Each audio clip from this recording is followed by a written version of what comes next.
Queridos, bom dia, boa tarde, boa noite, boa madrugada para os corredores.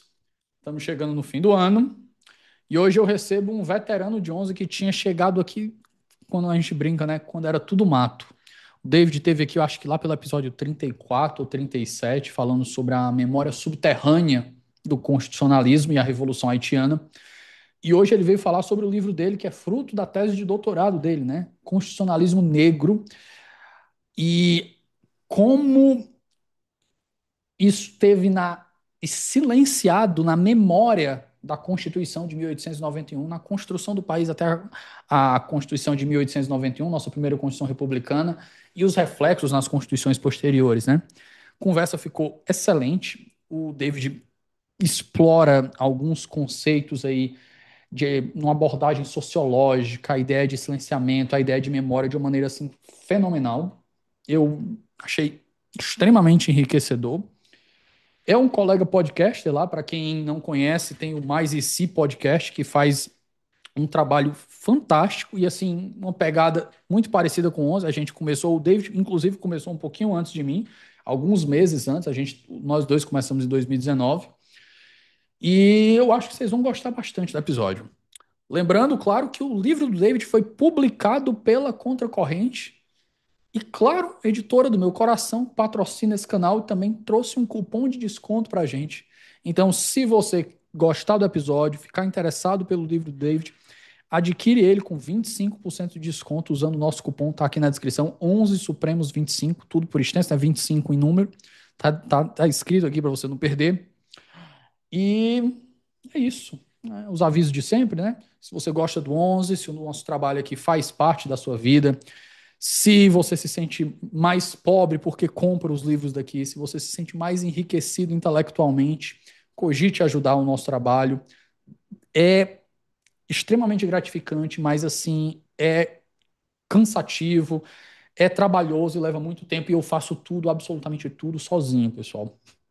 Não é que eu não queira contratar alguém, é porque eu gosto das coisas do meu jeito, então eu meio que não gosto de delegar. Eu nunca tive esse hábito de ficar delegando. Um dia eu talvez faça isso, mas ainda não chegou. Então, como eu faço tudo sozinho, eu tenho que dar aula, tenho que preparar minhas aulas, tenho que preparar o grupo de estudos, tenho que continuar tocando 11. E eu faço tudo isso porque foi a escolha de vida que eu fiz, é onde eu me sinto no meu habitat natural.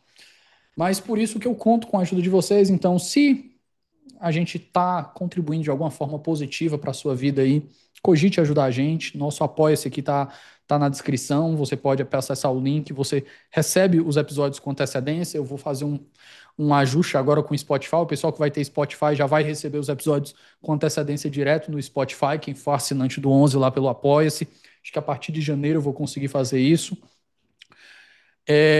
Você também pode receber livros da nossa curadoria, né? Eu tô com um monte de livro aqui. Vai vir chegar aí um pacotezinho bonitinho na sua casa, um livro ou dois, marca página do 11, marca página do Ulisses e um cartão de agradecimento, tudo para mostrar a gratidão pelas pessoas que não só escutam a gente aqui, não só dão essa força com a audiência, mas também sempre estão apoiando o projeto para o projeto continuar ativo. E claro, por último, mas não menos importante, meu querido Felipe Augusto lá com Ouso Saber Cursos Preparatórios. O Felipe tem um dos melhores cursos preparatórios para cursinho do país. Estava aí até comemorando ter acertado um monte de questão que caiu no Enem. O Felipe é um monstro. Então, se você quer encurtar o seu caminho até a aprovação, o Ouse Saber tem materiais de excelência, tem cursos de excelência e a gente tem um cupom aqui que não reverte em nada para a gente. É só para ajudar vocês. Tá aqui na descrição e vocês vão ter um desconto em todos os cursos do Ouse Saber. É isso, pessoal. Eu espero que vocês gostem do episódio de hoje. Meu nome é Davi Sobreira e esse é o Onze Supremos, podcast do Ulisses, Centro de Estudos Constitucionais.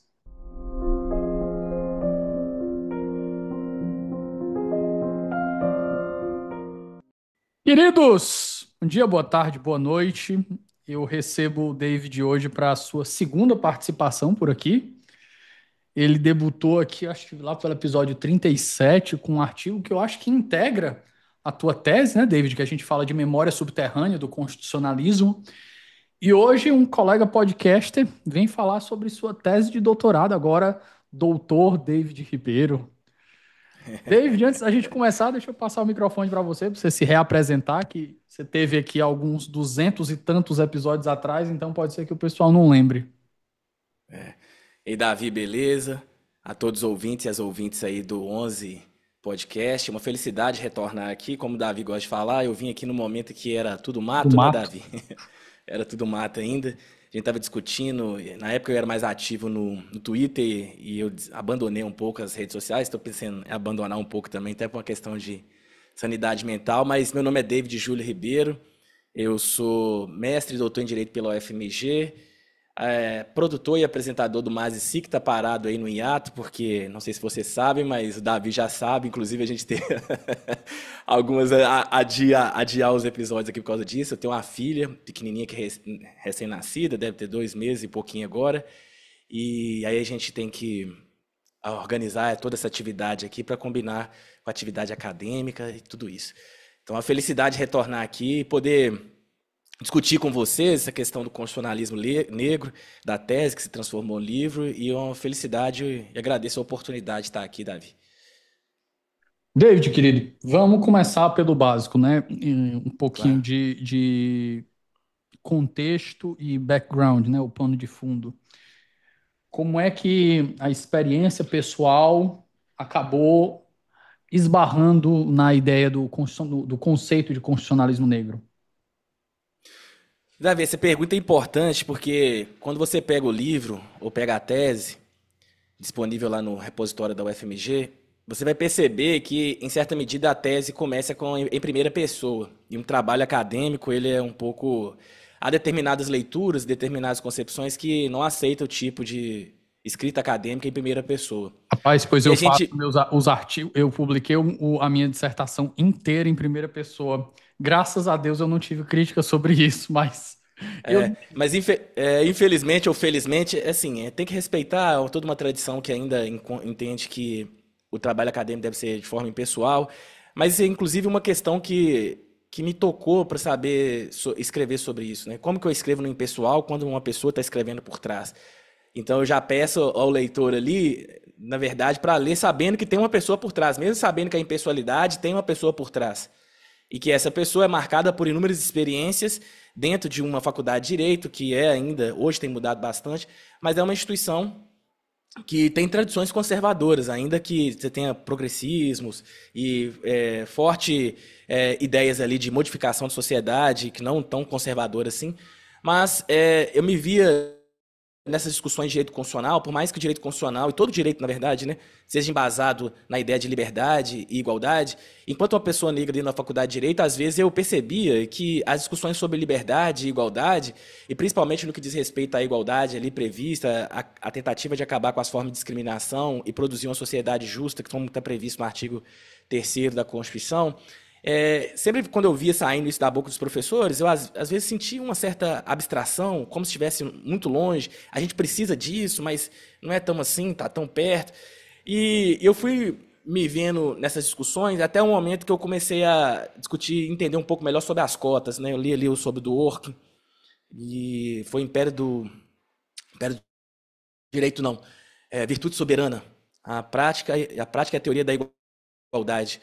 E tem um capítulo específico, eu lembro como se fosse hoje, porque foi uma sacanagem que o professor Bernardo fez comigo, eu fui orientando dele, né? E ele tinha acabado de pegar esse livro, e o livro, se eu não me engano, tem 600 páginas. E aí a apresentação era, ele falou assim, você vai ter que apresentar esse livro em 2 semanas. Cara, eu arrumei um desespero, mas foi um desespero, assim, 2 semanas, 600 páginas. Mas no final deu certo. Mas uma coisa me chamou muita atenção ali, né? Na hora que a gente foi discutir sobre as cotas no do Working ali, eu vi que tinha uma questão um tanto estranha, porque ele fala que as cotas seriam importantes nos Estados Unidos para permitir a pluralidade, mas ao mesmo tempo ele entendia que não era uma questão de reparação. Inclusive tem até um artigo meu que está saindo aí com o Robson, justamente sobre isso, essa crítica ao do Work. Porque por mais que ele diga que não é questão de reparação histórica, ao reconhecer que não há pluralidade nas instituições de ensino superior dos Estados Unidos, há uma falta de alguém ali. Então, portanto, ao reconhecer as cotas, em certa medida, você também está tratando de uma questão de reparação. E toda vez que essas ações discutiam sobre direito constitucional, dentro da Faculdade de Direito da UFMG ali, sobretudo no mestrado e doutorado, eu vi uma discussão um pouco afastada. sabe? Afastada mesmo, assim. E eu me vi nesse lugar de uma pessoa que tentava discutir algo abstrato e resolvi dar mais materialidade nessas questões todas. E aí que surge a ideia de um constitucionalismo negro, porque todos nós aqui na UFMG temos uma influência muito grande do professor Menelik de Carvalho Neto, da UNB. Ele foi professor da UFMG durante muito tempo. A linha de constitucional da UFMG deve muito ao professor Menelik de Carvalho Neto. E ele tem um conceito de Constituição muito simples, mas ao mesmo tempo ele é muito poderoso, assim, porque ele sempre perguntava assim, o que é Constituição para você? Aí você ia lá tentar responder de acordo com José Paulo Bonavides ou José Afonso da Silva. Ele ficava assim, interessante, não sei o quê, mas na verdade, Constituição, ele falava assim, Constituição é tudo aquilo que nos constitui. Você gosta de seu direito de ir e vir? Você precisa dele, isso te constitui? Constitui. Você precisa do seu direito de imagem? Precisa. Você precisa do seu direito de devido processo legal? Então, Constituição é isso, é o que nos constitui. Então, esse documento que a gente chama aí um documento escrito, que a Revolução dos Estados Unidos foi imprescindível para que ele surgisse, a Revolução Francesa depois viesse dar uma amplitude maior, ele é tudo isso que nos constitui enquanto pessoas dentro de uma sociedade que tem pretensões minimamente de ser ordenada. E aí, quando eu parar com esse conceito de Constituição, e em pesquisa a gente sempre vai e volta, eu falei assim, se Constituição é o que nos constitui, há uma parte do constitucionalismo brasileiro que não está nos constituindo enquanto pessoas negras. E se Constituição é luta, também como Menelik de Carvalho Neto fala, né? Constituição é disputa, é luta.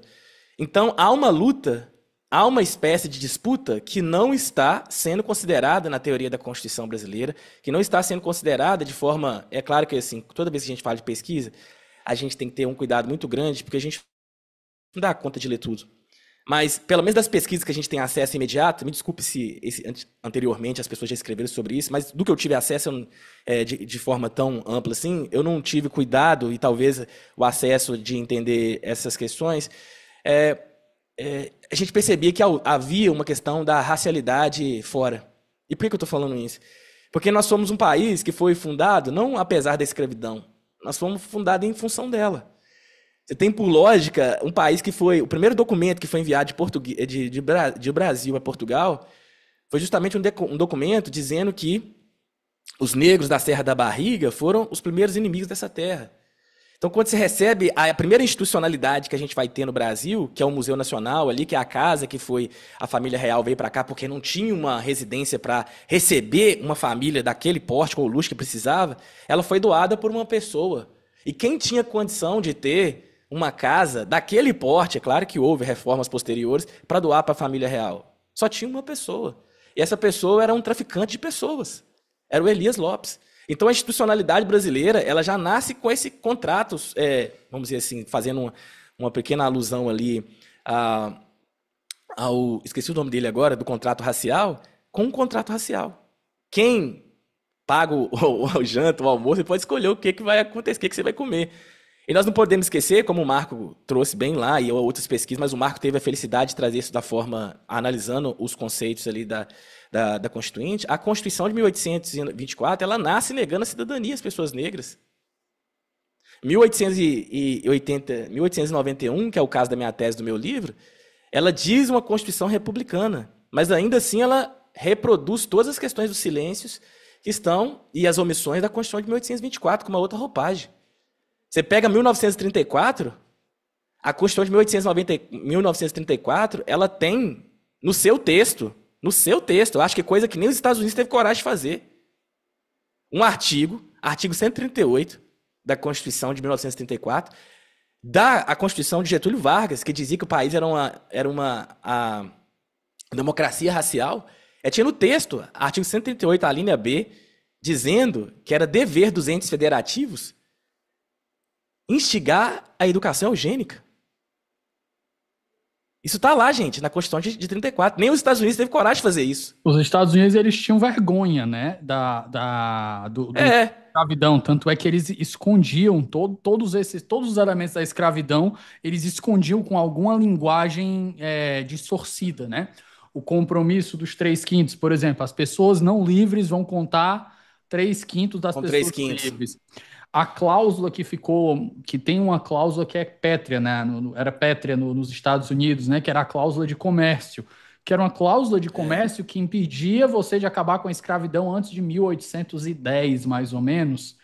E eles falavam isso usando o comércio, mas todo mundo sabia que era para os escravos. Mas eu não É. sabia dessa informação, David. Muito interessante Inclusive tem saber. tem um artigo também que eu tô terminando de fazer sobre isso. David, inclusive, E, desculpa te cortar de novo, mas claro, tem um tranquilo. ponto que eu acho importante nisso daí, você falando dessa educação eugênica. Eu, aquele deputado bolsonarista, Paulo Bilinski, eu tive uma discussão com ele num grupo que eu estava, não estou mais. Tive a infelicidade de ter uma discussão com ele, né? Eu levei a sério até que eu cheguei num ponto que eu perdi a paciência. Eu não gosto de gente que ri no meio da discussão. Eu acho que aquele argumento tem um tweet do Olavo que eu gosto de usar nessas horas. Assim, o riso de deboche é argumento de puta.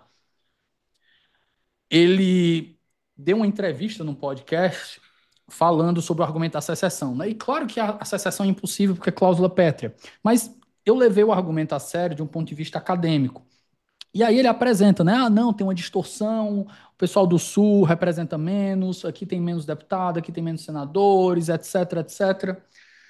E aí eu disse, olha, tudo bem, é verdade, de um ponto de vista democrático, mas assim, a gente já olhou para a história do Brasil. Vocês já olharam tanto que foi investido nos parques industriais de São Paulo, que foi tirado dinheiro para investir nos parques industriais de São Paulo? O tanto de gente descendente de europeu que recebeu terra, recebeu benesse do governo durante a nossa história, porque era descendente de europeu? E esse ponto que você está falando aí é uma ilustração muito boa desse argumento que, pô, tá na Constituição nossa, educação eugênica, cara. E É, aí as pessoas é isso usam um mesmo. argumento desse sem olhar para o passado. E o grande problema é que a gente parece que não conhece, as pessoas não conhecem o beabá da história, aí começam a fazer um tipo de argumento raso desse, né? Mas desculpa ter te cortado. Não, mas tranquilo, você teve muito coragem nesse. Eu tenho muita pouca preguiça, porque às vezes, quando eu vejo esse cara, e entre outras pessoas falando nesse sentido assim, eu vejo mais que eles estão mais preocupados com uma lacração, porque hoje isso ganha ativo político, né? Ah, Mas e foi desse jeito. Eu fiz todo o argumento, apresentei as evidências, não adianta. referência bibliográfica. E aí eu fui falar do Bolsa Família, ele criticando o Bolsa Família. E no que ele critica o Bolsa Família, eu disse: olha, a Marcha 100 é emancipatório, a medida e tal, tal, tal. Ele, Bolsa Família é emancipatório. Aí botou um monte de carinha, de riso, né? Aí nesse momento eu perdi. Aí eu disse: Paulo. Mas não tem como discutir com Aí esse eu disse: pessoal, não. Paulo, não dá para discutir contigo porque tu é burro. Tu é burro. Tu é burro, É isso mesmo. tu é um cristal de estupidez. Aí ele ficou com raiva, disse que eu não falaria isso na cara dele. Eu disse assim: eu não falaria porque tu ia bater em mim. Aí me mandou tomar naquele canto, aí eu dei o prêmiozinho do emoji do cristalzinho do jumentinho de diamante pra ele.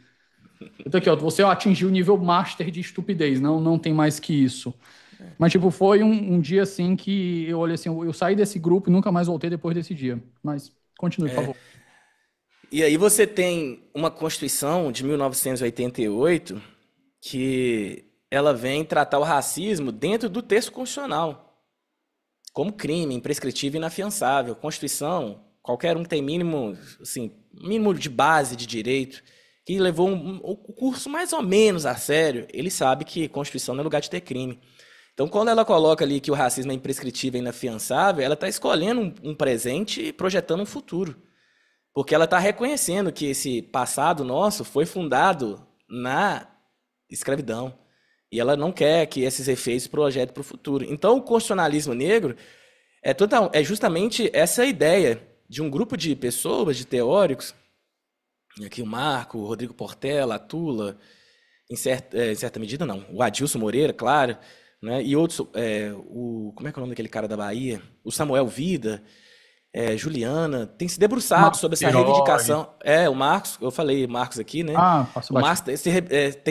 tem se debruçado sobre essa questão de reivindicar essa prática, essa disputa pela liberdade, outras formas de liberdade, outras formas de igualdade, que até então o direito constitucional brasileiro ele tentou, de certa forma, higienizar, trazer o direito constitucional de uma forma um pouco mais limpa, né? Mais higienizada, como a nossa tradição histórica sempre tentou fazer. E aí a gente vem reivindicando essa ideia de um constitucionalismo negro. Se constitucionalismo negro é disputa, há algumas disputas que não estão sendo apresentadas, porque quando o Luiz Gama consegue por exemplo, libertar 500, 600, 700 escravos, não há uma certeza sobre esse número de pessoas que ele libertou. Ele está disputando a Constituição de 24 para mostrar as contradições da Constituição de 34. E ele está dizendo que é o Estado brasileiro que está em omissão, que está cometendo os maiores crimes, quando depois da lei para inglês ver, que não foi tão inglês para inglês ver assim, que ela funcionou mesmo, durante 4 períodos ela funcionou muito. O Tamis Parron fala muito bem disso. E ela funcionou bastante, só que ela funcionou tanto que ela gerou um conflito com a classe senhorial, a classe escravista. Então, essa ideia do pessoal ir para o abstrato ou gerar a pesquisa é justamente nesse sentido, de principalmente trazer um pouco da ideia de escrevivência da Sueli Carneiro, para trazer, olha, eu estou escrevendo, sou uma pessoa que escreve direito constitucional, muitas das vezes não me vi dessas disputas e agora eu estou tentando me colocar nisso aqui. E é claro que a tese e o trabalho, quando você vai analisando ele, você vê que em alguns momentos eu até explico isso. Vai ter momentos que eu vou me colocar e vai ter momentos que eu vou deixar no impessoal mesmo. Mas há sempre uma pessoa falando aqui por trás. É mais no sentido isso, da ideia de um constitucionalismo negro, sabe? Aproveitando um gancho do que tu falou, tu desenvolve uma categoria de silenciamento, né? Silenciamento, o silêncio enquanto categoria. Apresenta essa ideia pra gente. Na verdade, essa categoria não é bem. Sou eu assim que criei essa categoria, né? Eu aproveitei um diálogo entre dois autores que eu conheci bastante, assim, e tive a felicidade de conhecer. Os dois são da história.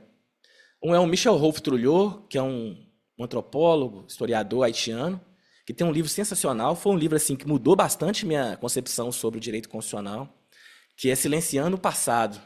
Esse livro é maravilhoso, assim, é um livro. Se eu pudesse dizer para vocês assim, um livro que mudou bastante minha vida, foi esse livro dele. E nas aulas ali do professor Catone, na época que Tayara e Hernanes estavam dando uma aula no pós-doc, eles apresentaram um texto de um autor, 2 textos, de um autor chamado Michel Rolf-Trouillot. Não, Michel Rolf-Trouillot não, Michel Pollack. Ele é austríaco, se não me engano, me falha a memória. E ele fala justamente da ideia da memória enquanto constitutiva de identidades. Por mais que o Trouillot e o Michel Pollack, eles são de contextos distintos, né? Provavelmente eles não se conheceram, eles discutiram coisas muito parecidas, porque um está preocupado com a história e o outro com a memória.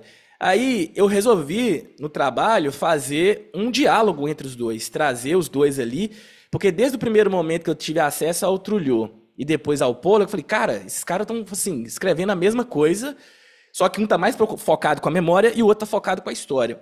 No final das contas, eles estão dizendo o seguinte, a história e a memória, elas são produções humanas. E aí, quando a gente vai tratar, principalmente, o Trouillot tem uma frase sensacional que é a seguinte, por mais que os fatos estejam dispostos de forma igual, a sua recuperação, elas não vai se dar de forma igual. Isso quer dizer o quê? Que ainda que os fatos, as situações, os acontecidos tenham acontecido, para ser redundante aqui, a forma como a história vai recuperar isso não é proporcional à forma como ele está disposto. Isso quer dizer da seguinte forma, porque as correlações de forças que vão estar presentes na sociedade é que vai dizer o que pode ser dito, o que deve ser lembrado. Então não é falar assim, os arquivos estão disponíveis, você pesquisa o que você quiser.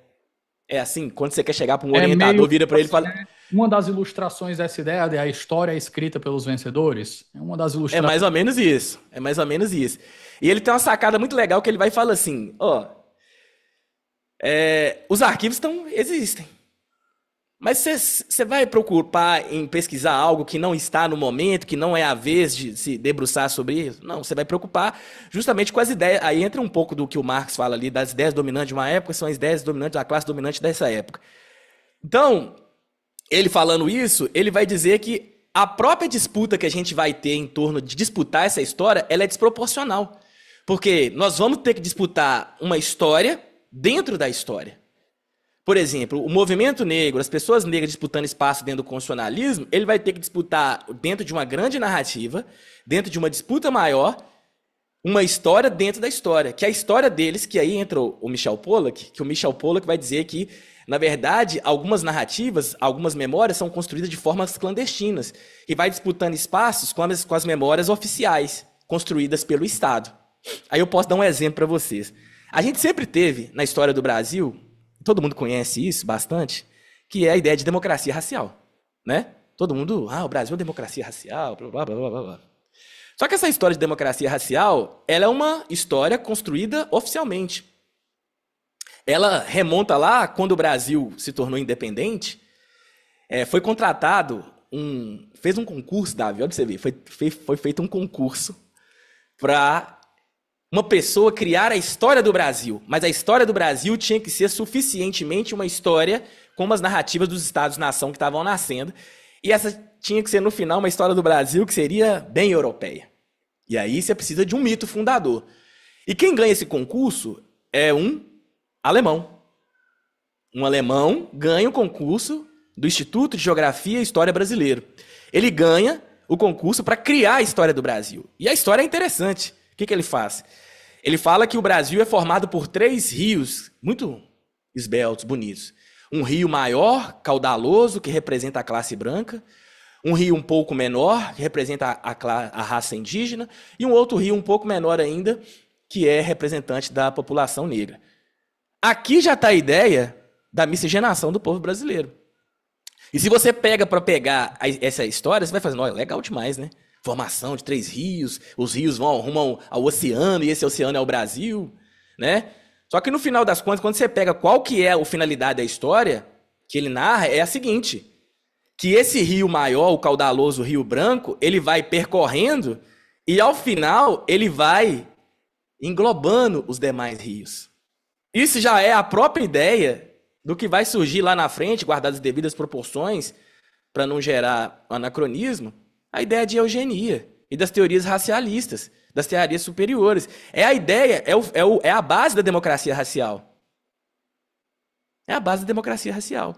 Então fica a pergunta, essa é a narrativa oficial, a narrativa, a história contada por parte daqueles que venceram, como vocês disse, que têm acesso ao meio de contar essa história e de dizer, por meio dos livros didáticos, por meio dos manuais de direito constitucional, por meio das estátuas, dos museus. Até pouco tempo ninguém questionava quem eram os bandeirantes. Né? E isso se faz a história. Só que aí, por mais que a democracia racial seja um conceito que foi utilizado por Getúlio Vargas como um conceito de Estado, a pergunta que fica no final mas espera aí, se democracia, num conceito bem básico aqui, é o governo do povo, pelo povo, para o povo, por meio do voto, não desrespeitando as minorias, que democracia racial é essa que as pessoas negras, as pessoas indígenas sempre se encontram nas piores situações?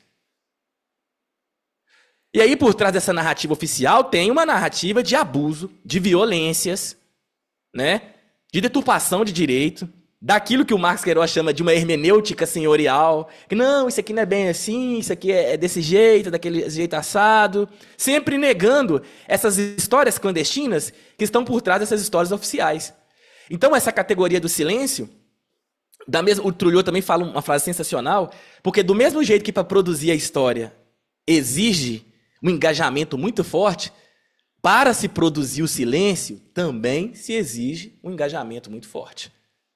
Então é na proporcionalidade que você produz a história e escolhe também o que não pode ser dito. Então essa categoria do silêncio ela é importante porque, no final das contas, quando o Pollack diz assim que memória é também constitutiva da nossa identidade, então, no final das contas, quando a gente não tem essa memória aberta, disputando os espaços com a história hegemônica e oficial, acaba que parte das identidades constitutivas desse país ficam na clandestinidade. Então é por isso que essa categoria do silêncio ela é importante, que é aí que eu vou ligar ela com o constitucionalismo. Há um silêncio no constitucionalismo. Há uma memória do constitucionalismo que precisa ser resgatada. E essa memória do constitucionalismo é essa que o constitucionalismo negro está se propondo a fazer. Marco, Adilson, Tula Pires, Juliana, Rodrigo Portela, e tantas outras pessoas, Samuel Vida, e todas essas pessoas. Então essa categoria do silêncio é essencial para disputar esse espaço desse não dito, desse escondido, da memória institucional brasileira e da memória constitucional brasileira. Então a lógica é mais ou menos essa, sabe? Conectado diretamente com essa daí, tu também explora o conceito de memória que tu já até falou bastante dele na tua primeira exposição. Os Estados Unidos, eles têm o nós, o povo, né? No mito fundador, na Constituição. Quem é que cabe no nós, na realidade brasileira, partindo dessa investigação de memória que tu faz? Então, se você for olhar do ponto de vista fático, nós somos todos nós, né? Inclusive, algumas pessoas gostam até de falar, o Kozelek, que tem uma frase que o progresso é como se fosse uma flecha puxada rumo ao progresso, rumo ao futuro, rumo para frente, né? Só que a grande questão que a gente utilizou no Brasil, que o Brasil sempre foi o país do progresso, o país que é rumo a, sendo ao caminho a. Se a gente for pegar essa frase do Kozelek e analisar, a gente esquece de uma coisa. Quem puxou esse arco para essa flecha seguir rumo ao progresso? É justamente essas pessoas que puxaram o arco que estão fora desse nós, Davi. São as comunidades indígenas, são as pessoas negras. Então esse progresso que se pretende a um futuro emancipador, ele esquece justamente de quem puxou esse arco. Então nós aqui dentro, por mais que ele seja um fato concreto, a narrativa, a produção da história, ou pelo menos a imagem que a gente tem da história e da memória, ela ignora todas essas disputas. Se você parar para pensar, a grande questão do progresso que a gente teve no Brasil é justamente em função das pessoas negras, e as pessoas aqui, as indígenas também, né? Porque se você ignora essas pessoas, uma coisa é muito legal você colocar esse nós de forma muito abstrata, mas no dia a dia, nas interpretações dos tribunais, esse nós é retirado. Nas decisões políticas, né? Ultimamente, eu tenho um pouco de preguiça com essa questão da representatividade. Toda vez alguém me pergunta, eu abro uma caixinha de vez em quando ali no Instagram, o que você acha disso? Uma pessoa negra no Supremo Tribunal Federal? Cara, sim, se for uma pessoa negra para ser igual o Hélio Negão, ou aquele feriado lá, como é que é o nome dele? Fernando Holliday. Cara, deixa uma pessoa branca que tem consciência de raça, classe e gênero, que vai ser muito melhor do que colocar um cara desse lá. Porque colocar um cara preto lá para fazer a mesma coisa que você está fazendo, eu acho que é até pior. Porque as pessoas já têm expectativa tradicional de que as pessoas negras sempre vão errar, né? Como diria o Mano Brown, aquele louco que não pode errar lá no Nego Drama. E aí, vai colocar lá o Nélio Negão, vai colocar o Fernando Holliday para lá, vai falar lá, tá vendo? Não pode dar oportunidade. Você tá dando oportunidade, olha lá, o cara só faz merda. Já falei, é assim que funciona. Então, esse nós fraturado, o Davi tem até um texto sobre isso, né? O nós fraturado. E essa própria ideia de nós aqui na Constituição, nós, o povo brasileiro, eu fico bastante, ultimamente eu tenho preocupado mais com uma questão material do direito constitucional, essas implicações do direito constitucional na prática, na disputa política. Porque não adianta você levar questões de cota e tudo, você não dá condição para o menino continuar na faculdade. Eu teve um amigo meu, Davi, passou pelas cotas, feliz da vida, teve que voltar para a cidade dele, cara, porque não tem condição de se manter em Belo Horizonte. Não tem uma assistência estudantil, né? Não tem uma condição material para ele continuar ali. Não estou falando que as cotas não são importantes. Elas são importantes, mas exigem outras políticas por trás disso que precisam também continuar. Não adianta nada você colocar uma pessoa negra nos órgãos de poder, se essas pessoas negras, por si só, elas não têm um compromisso justamente com a emancipação, com um compromisso, até que nem vou falar com um compromisso político, exigir demais, não. Um compromisso está escrito na Constituição ali, artigo 3º, objetivo da República Federativa do Brasil, acabar com todas as formas de discriminação e as formas de justiça. Você não tem uma pessoa com compromisso com isso, esse nós não vai aparecer. Porque uma coisa é muito legal, você ir lá dar decisões progressistas no STF e depois você ir dar decisões contra a classe trabalhadora, quando você sabe que essa classe trabalhadora é predominantemente pessoas vulnerabilizadas, que são pessoas negras, mulheres, principalmente mulher negra. Então, assim, do ponto de vista de dar com uma mão, você tira com a outra, em certa medida. Então, esse nós, dentro do Brasil, ainda que ele seja um nós que faz essa correia de transmissão seguir, ela é constantemente ignorada, precarizada, vulnerabilizada. Então, a gente, enquanto uma pessoa que está disputando o direito constitucional, do ponto de vista da raça, do ponto de vista da disputa do constitucional, aí, enquanto uma luta constante, a gente vem expor essas questões, porque uma decisão progressista por si só, cara, beleza.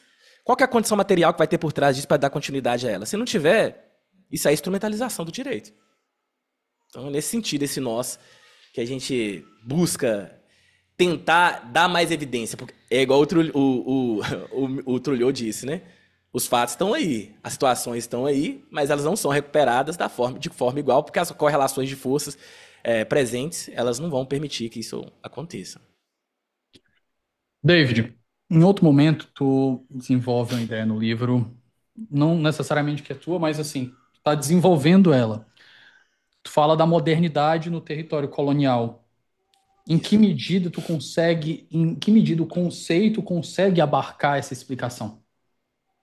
É, eu acho que assim, do livro e da tese, eu acho que é um dos, eu acho que é o capítulo mais importante, assim, né? Porque ele vai diretamente no âmago da teoria do direito e da teoria da Constituição. Porque eu vou estabelecer aqui um diálogo com o professor Davi, da UFMG, que é muito meu amigo. E o que que acontece? De forma alguma, como algumas pessoas dizem, que a modernidade chegou tardiamente no Brasil, assim, né? A modernidade é isso. Ela tem o seu lado do progresso, mas ela tem o seu lado oculto, que é o que permitiu esse progresso. Então, esse diálogo, o professor Davi vai trazer ali a disputa entre imperativos sistêmicos do capitalismo baseado no Habermas, e as expectativas normativas que a população cria sobre esses imperativos sistêmicos. A lógica é a seguinte: quando o direito vai se emancipando, o direito não, né? Vai havendo uma transição do modelo do antigo regime para a modernidade, o direito vai ganhando uma certa autonomia. As pessoas vão rompendo seus laços pessoais, as pessoas vão, de alguma forma, procurando maior espaço, maior liberdade para poder fazer suas trocas, para ser livre, para escolher, para ter igualdade, para trocar. E isso vai dar origem, em certa medida, ao capitalismo. O direito ele vai surgir para dar viabilidade para o capitalismo surgir. Ele vai, dentro da sua linguagem jurídica, é o que o Marx faz. Toda sociedade ela vai ter uma linguagem política própria e também vai ter uma linguagem jurídica que vai dar um amparo para essa sociedade. E o Davi, como marxista e habermasiano também, isso é uma outra discussão, tá, gente? Aí vocês vão resolver esse problema com ele lá. Eu não tenho nada a ver com isso. Porque tem gente muito chata, Davi, que acha que não é possível os dois autores dialogarem, né? Mas, enfim, não vou entrar nesse debate. E ele traz essa questão. Ele vai dizendo, o constitucionalismo ele é justamente o ponto alto do rompimento do direito com o antigo regime, da sociedade com o antigo, da sociedade moderna com o antigo regime. O constitucionalismo é o ápice desse rompimento do antigo regime. E aí ele vai trazendo toda uma lógica que é conhecida de todo mundo, né? A autonomia que os indivíduos vão ter, a liberdade, a constituição de direitos políticos, uma série de direitos e garantias fundamentais que vão ser destinados para essas pessoas. Só que aí que entra o meu debate lá com ele, que é justamente o quê? Opa, beleza. E ele também, ele reconhece isso depois, né? Inclusive, quando eu fui confessar uma coisa aqui de bastidor, quando eu fui falar com ele que ia discordar um pouco do conceito dele de Constituição, e dialogar com ele, e ia fazer isso. Aí ele foi e falou assim, ô David, manda pra mim aí o seu capítulo sobre o conceito de Constituição que você tá trazendo, que eu quero ler. Eu falei, ponta, merda, terminando a tese, agora eu vou levar uma cepada aqui à toa, de graça, né, assim, eu tentei enrolar de tudo quanto é jeito. Falei assim, não, eu vou tomar uma bordoada agora, no momento que eu tô terminando minha tese, cara. Só para me Aí, deixar inquieto, eu querer mudar a coisa, não tem mais tempo. era isso mesmo, eu falei assim, não, cara, eu não tô precisando disso, menino pequeno em casa, pandemia, um monte de coisa. Aí ele foi e falou assim, já li, preciso conversar com você. Eu falei, pronto. E aí, cara, ele leu e falou assim, concordo com tudo que você falou. E gostei muito da forma como você escreveu. E aquilo me deu um alívio muito grande. Porque o que eu disse lá em tese, assim, e que ele reconhece, tem até uma nota de rodapé lá no trabalho, ele foi uma pessoa muito essencial, assim, para esse diálogo, né? A gente tem uma preocupação, às vezes, de dialogar muito com estrangeiros. Eu dialoguei muito com estrangeiros. Mas também eu tive a preocupação de dialogar com aquelas pessoas que, de certa forma, estavam mais próximas e que me ajudaram bastante, igual o Marcos Queiroz, o próprio Davi, o professor Adilson e várias outras pessoas estavam próximas aqui. Discuti bastante com essas pessoas, como marco teóricos mesmo do trabalho. E aí, o que está escrito lá? Eu fui e falei o seguinte, ó, muito massa tudo isso, concordo com tudo isso, Mas tem um problema. Porque se você pega... Aí eu fui dentro dialogar junto com ele, porque ele é marxista. Aí eu tive que ir lá ler Marx. Fui lá no capítulo 24 do Marx, que fala da assim chamada acumulação primitiva. Ele vai dizer como que surgiu a ideia de associação, acumulação primitiva.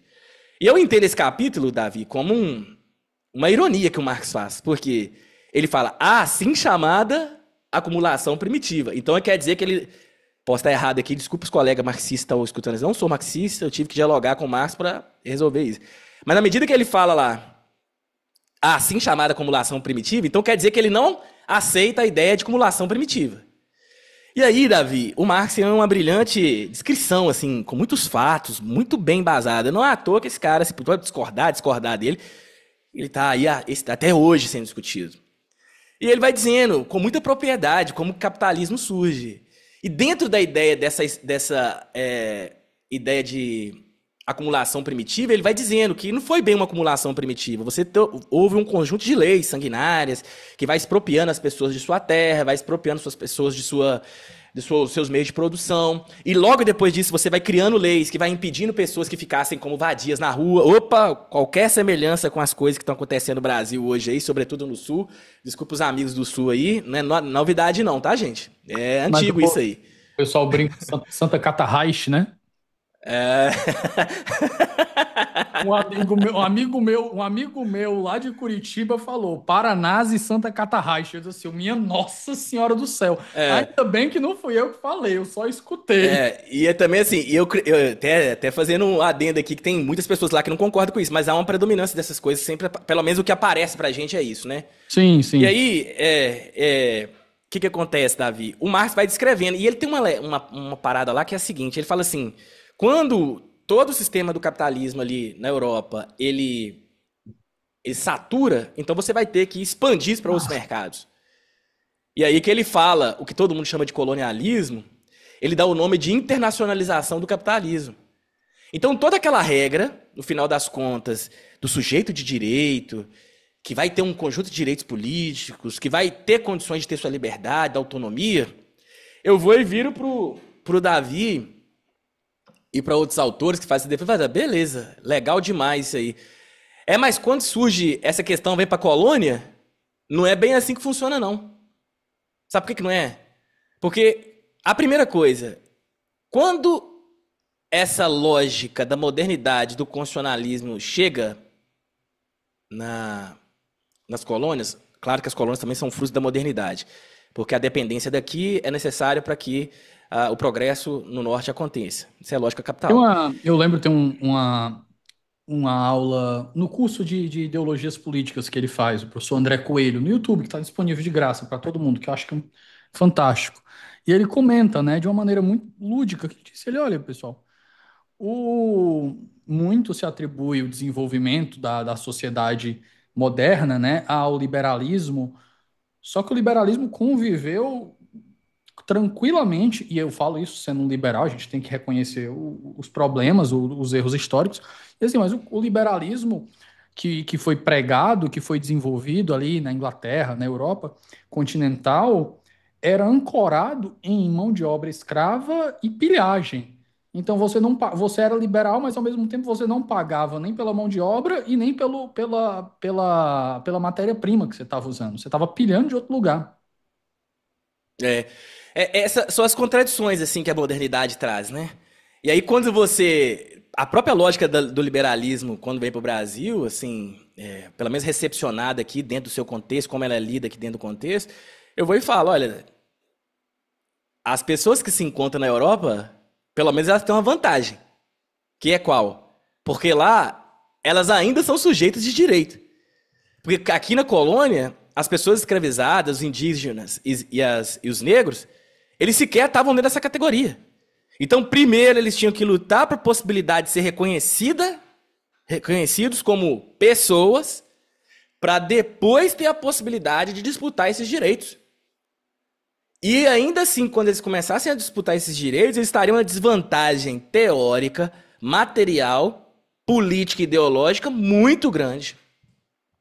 Então, a desvantagem no que diz respeito a essa internacionalização do capitalismo e a modernidade no capitalismo, na colônia, nos países de tradição colonial, ela gerou uma desvantagem no que diz respeito à disputa das pessoas negras em torno dessas ideias de liberdade, igualdade, dentro da ideia de constitucionalismo. Não que as pessoas nunca disputassem isso, né?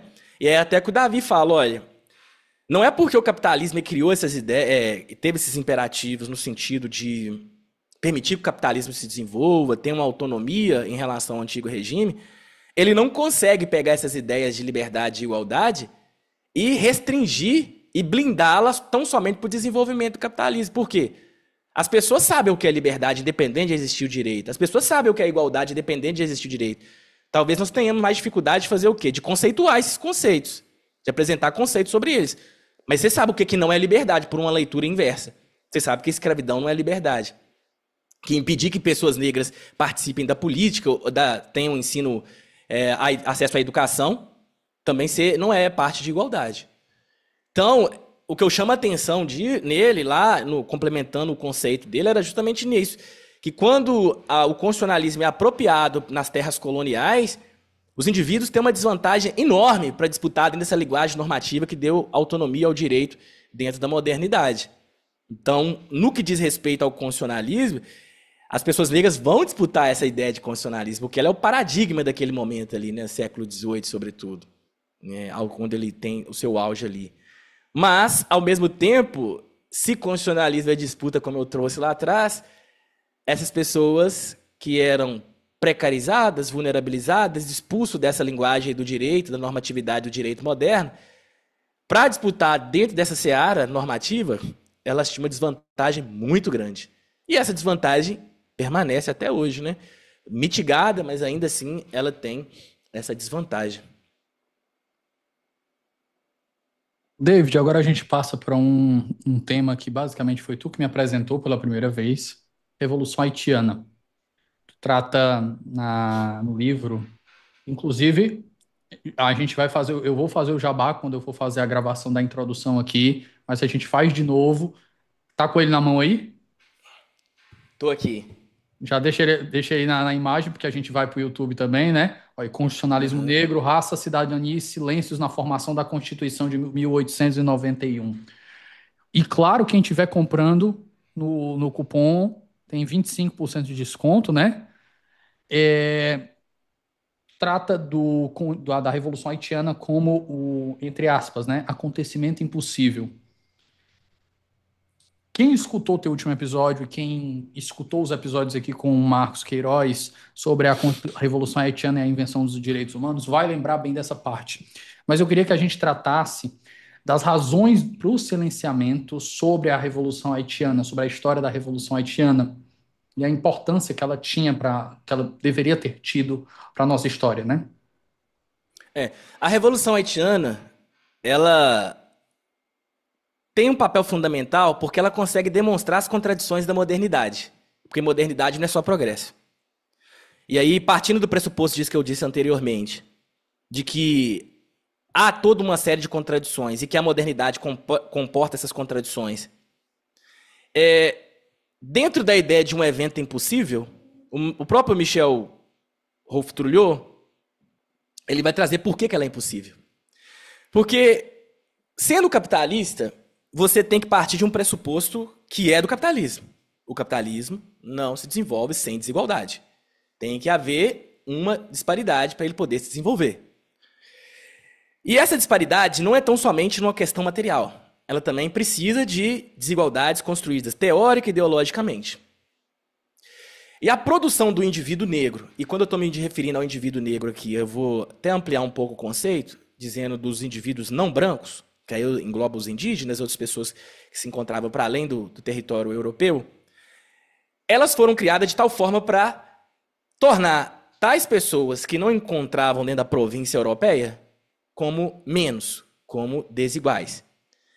E aí entra a leitura que eu fiz do capítulo 24 do Marx, dizendo que não era só uma assim chamada acumulação primitiva. O que aconteceu ali, na minha leitura, foi uma expropriação originária. E a expropriação originária não foi só uma expropriação originária material. Foi uma expropriação originária da própria lógica da condição de pessoa. E no que diz respeito às pessoas não negras, elas foram expropriadas da sua condição de pessoa. Porque a pessoa é como aquilo que o Achille Mbembe traz lá no Crítica à Razão Negra, que o negro é como se fosse um fóssil. O que é o fóssil? O fóssil é algo que assemelha a algo. Mas a gente não tem certeza se é algo mesmo. Parece um peixe. Mas será que é um peixe? Parece um dinossauro. Mas será que é um dinossauro? O negro é a mesma coisa. Ele parece um ser humano. Mas será que é um ser humano? E se ele não está dentro da categoria de ser humano, eu posso fazer com ele o que eu quiser. O Kant vai falar da impossibilidade de instrumentalização do indivíduo humano, né? Mas é isso que acontece com os indivíduos negros. Eles são instrumentalizados. Então há uma expropriação da própria ideia de pessoa no que diz respeito a isso. Então você tem toda uma construção desses indivíduos não brancos e que, quando você tem São Domingos, né, que no primeiro momento era da Espanha e depois passa para a França, era uma colônia, a mais rica que a gente tinha, né, da colônia francesa, tanto que ela era chamada de Pérola das Antilhas. O James, né, C.L. James, no Jacobinos Negros, ele vai dizer que muito do que acontecia lá das revoluções, lá a Revolução Francesa, muito se decorreu do que acontecia dos materiais, das questões materiais que a colônia de São Domingos propiciava para a França. E aí, Davi, é impossível você pensar que num conjunto de uma colônia, onde um bando de gente preta acorrentada fosse fazer uma revolução, e que essa revolução, nada mais, nada menos, ia vencer as 3 maiores potências bélicas e econômicas daquela época. Nós estamos falando da Rainha dos Mares, que era a Inglaterra, nós estamos falando da França, de Napoleão, tá? De Napoleão, nós estamos falando da Espanha. Como que dentro da narrativa, da história oficial das revoluções, você vai pensar que um bando de pessoas escravizadas vai conseguir vencer um bando de pessoas, parâmetro de humanidade, parâmetro de progresso, parâmetro da modernidade, parâmetro de tudo o que era espelho para o resto do mundo. Isso era impensável. O negócio era a narrativa construída em cima da ideia de impossibilidade de um evento como um haitiano. Era tão grande que lá, não sei se é no Trulhot ou no James, agora eu não vou lembrar. Mas o fato é que tem uma carta, eu acho que é no Trulhot, uma carta que um colono, a esposa dele lá na França, muito preocupada com eles ali na colônia São Domingos, manda uma carta para ele perguntando assim, mas como é que tá esse negócio aí? Você fica perto dos negros, eles são selvagens, essas coisas todas, né? Mas você não tem medo, não? Aí ele manda a carta de volta. Tô fazendo uma paráfrase aqui, tá, alusão. Aí ele fala assim, não, tranquilos, os negros são muito tranquilos. São muito tranquilos, nasceram para servir, e a liberdade para eles é como se fosse uma quimera. Um monstro da mitologia grega, né? Mas aí fica a pergunta, que é muito estranho essa construção dessa narrativa, pretensão de normalidade oficial. Porque assim, como que a pessoa ela tem pretensões para servir se ela está à base de chicote, de castigo, de corrente? Não entendo isso. Que uma pessoa que está propensa naturalmente para servir, ela precisa de quê? Solta ela que ela faz o que ela precisa ser feita. Ela não precisa de grade, né? E a Revolução Haitiana mostra justamente a contradição dessa pretensão histórica oficial. Porque as tentativas de romper com o regime escravista sempre, Macandal, com envenenamento, e tem muitas outras situações antes mesmo da Revolução acontecer, em 1891 ali, 1791 com Toussaint, e depois ali em 1804 com Dessalines, e assim vai seguindo em diante. Essas pessoas sempre disputaram esses espaços. Só que é uma vergonha muito grande para a história oficial e para as questões materiais da época mesmo, você dizer que pessoas que eram tidas como objetos, incapazes de produzir sua história, incapazes de ter articulações e agência política, criar uma revolução, e essa revolução ela ser parâmetro de denunciar todas as contradições internas e inerentes ao constitucionalismo francês e estadunidense e demonstrar que uma outra forma de liberdade, uma outra forma de igualdade, que também detém suas contradições externas, a gente não pode endeusar, assim, não sabendo que a Revolução Haitiana também teve suas contradições externas, como trabalho forçado, mas isso aí é muito em função também do cerco que Napoleão fez ao Haiti ali, não, a São Domingos ainda, né, que foi com Toussaint. Eles precisavam sobreviver, mesmo ter acabado a escravidão, ele, para uma questão de sobrevivência interna, teve que criar um mecanismo com suas contradições internas. Então é por isso, Davi, que é impossível você pensar. Você constrói toda uma história e depois você vem ali dentro daquela lógica do work ali, como é que fala? Do romance em cadeia. E agora você simplesmente vê um novo autor dessa história coletiva de construção da narrativa do constitucionalismo, bem feita, começa pelos Estados Unidos, depois vai se prolongando com a França, e logo em seguida vem o Haiti e fala assim, ó, puta, é errado isso aqui. Esse romance em cadeia aqui que vocês estão pretendendo demonstrar para os outros, ele tá com falhas. Aí quebra, né, o roteiro dessa novela que a gente conhece como constitucionalismo. Então é preciso criar o quê? Criar uma narrativa de que essa revolução, por mais que ela tenha seu mérito ali, ela foi feita de forma, uma vez que ela foi feita por negros, ela foi feita de forma mais violenta possível, muita brutalidade, que era sempre as questões de bestialização das pessoas negras que estavam acompanhando as pessoas não brancas, né? Mas aí a pergunta que fica é a própria lógica, assim, qual revolução que foi feita dando abraço? Nem com Gandhi, né? Nem com Martin Luther King. E assim, eu nem tô chamando esses eventos de revolução, foram eventos importantes, nem com a Revolução Estadunidense, que o pessoal lutava na faca e na baioneta, né? E nem com Revolução Francesa, que o pessoal mandava o pessoal pra guilhotina. Abria o corpo do outro com a mão. Então, assim, quando é uma revolução que é feita em... David, curiosamente, a última pessoa executada com guilhotina na França foi em 1970, viu? 78, se eu não me engano. 900? 900. Caramba, não sabia disso não, hein? Foi privada. É muito recente. Foi privada, foi uma execução privada. Pública, eu acho que foi na década de 30, 40, se eu não me engano. Teve uma execução pública. Então, resta pra você, uma vez que... Até um dia desse, pô. 50 anos atrás, a galera tava executando ainda na guilhotina. Então, mas isso aí não é tido como violência. Isso aí não é tido como impensar. Agora, na hora de construir a narrativa dessas revoluções que deram origem ao constitucionalismo, a gente higieniza tudo. Traz limpinha e cheirosa para o nosso contexto, nossos manuais de direito constitucional. Mas essa impureza que é inerente, não estou fazendo defesa da violência, mas no processo revolucionário ela vai acontecer. Como aconteceu nos Estados Unidos e na França. Afinal de contas, você está rompendo com o status quo que está sedimentado há bastante tempo. Pode ser que em algum momento aconteça sem violência, mas... Eu acho que a da França, a gente eu não tenho essa impressão sobre a França. Porque a gente sempre tem muito bem ensinado o terror. O que foi o terror, né? Dos jacobinos. Mas eu acho que isso que tu está falando é uma marca muito grande. Eu acho que tanto para a Revolução Americana quanto para a Gloriosa. Você não vê nenhum tipo